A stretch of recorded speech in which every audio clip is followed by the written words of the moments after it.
श्री स्वामी समर्थ. जयशंकर. 4 डिसेंबर मार्गशीर्ष पौर्णिमा या दिवशी दत्त जयंती आहे. दत्त सेवेकरी, स्वामी भक्त, स्वामी सेवेकरी यांच्यासाठी पर्वणी असलेला दिवस म्हणजे दत्त जयंती. बरेच दत्तभक्त, स्वामी भक्त 21 दिवसांच्या सेवेसाठी बसलेले आहेतच. गुरुचरित्राच्या पारायणालाही बरेच दत्तभक्त, स्वामी भक्त बसले आहेत.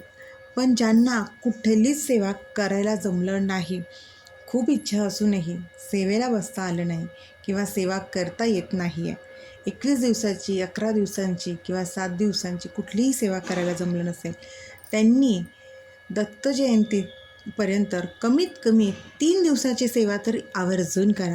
आपल्या आयुष्यात अडचणी सुरू आहेत, ते सगळं काही दूर होईल. दुःखाचा काळ संपेल, संकटाचा काळ संपेल.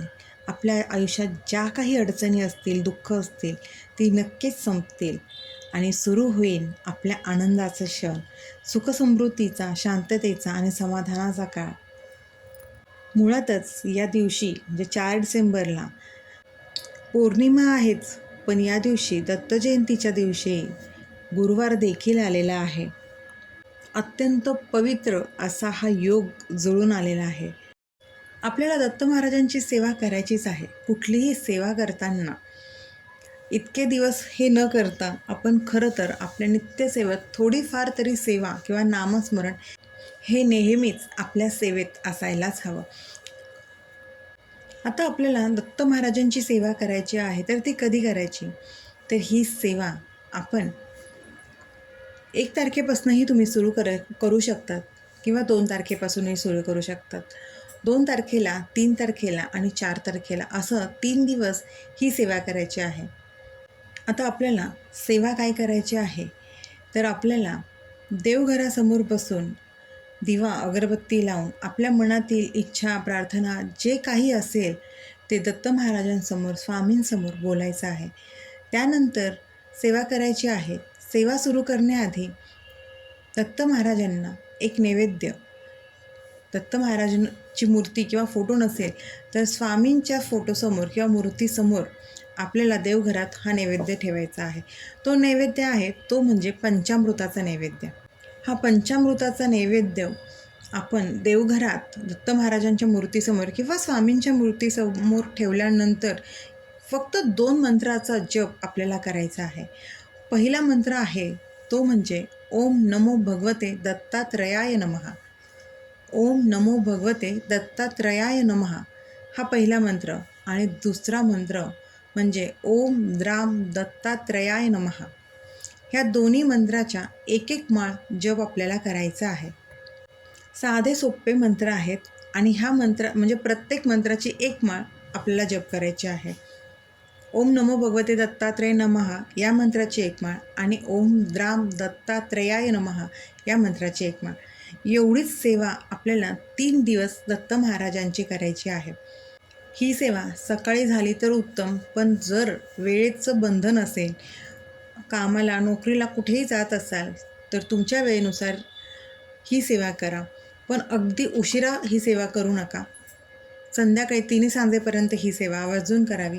या सेवेचे काही नियम असे नाही आहेत. फक्त सेवा सुरू असताना मांसाहार वर्ज्य करा.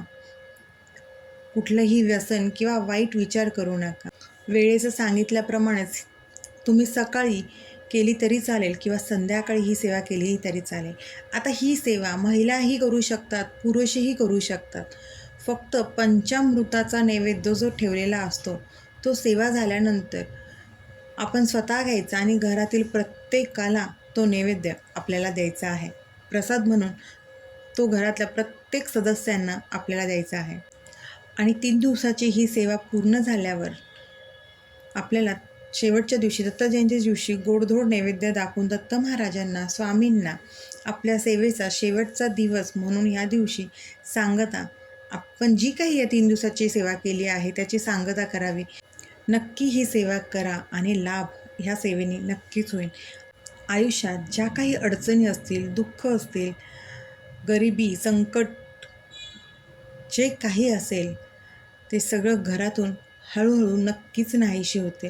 कारण दत्त महाराजांची सेवा केल्याने खरंच बाहेरील बाधा, नकारात्मक ऊर्जा ह्या हळूहळू घरातून नाहीशा होतात. जिथे दत्त महाराजांचं आणि स्वामींचं स्थान असतं ना, तिथे नकारात्मक ऊर्जेला किंवा ह्या नकारात्मक बाधेला स्थान नसतं.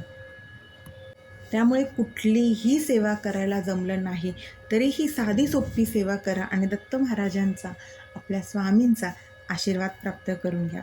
कुठलीही सेवा करताना साहजिकच आपल्याला आपले कर्म आणि कष्ट तितकेच प्रामाणिक ठेवायला हवेत. आपले कष्ट, कर्म प्रामाणिक असतील तर ह्या उपायांची सांगड जर आपण त्याबरोबर घातली, ह्या सेवेची सांगड जर आपण घातली, तर आपली प्रत्येक इच्छा महाराजांच्या आशीर्वादाने नक्कीच पूर्ण होतात. त्यामुळे जमेल तशी सेवा करत राहा, सेवेकरी बना. दिगंबरा दिगंबरा श्रीपाद वल्लभ दिगंबरा. श्री स्वामी समर्थ. अशक्य ही शक्य करतील स्वामी.